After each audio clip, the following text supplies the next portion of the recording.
Systemic change means, again, addressing many different problems at the same time at many different levels, right? So when you talk about Kaufman's OEM model, mega, macro, micro, how are you supposed to influence change that's consistently deliverable if you don't address them at all three levels?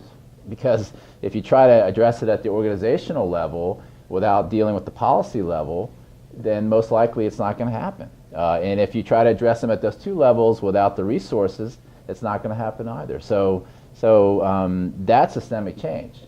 Most other, to be facetious, the flavor of the month, those bring about, they bring about and can control conditions or singular or multiple classrooms with specific types of learners, some degree of educational improvement. But how are you going to generalize that, right?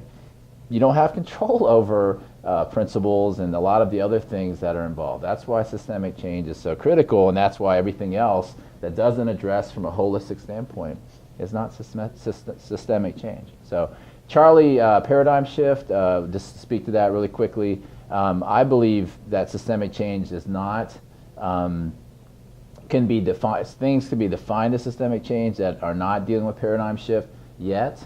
So in my research, the term mutual adaptation is something that I like to throw out there because I'm a big believer that change occurs slowly, and that if you try to go for the home run right off the bat, you're probably going to strike out, right? And so you've got to work towards that.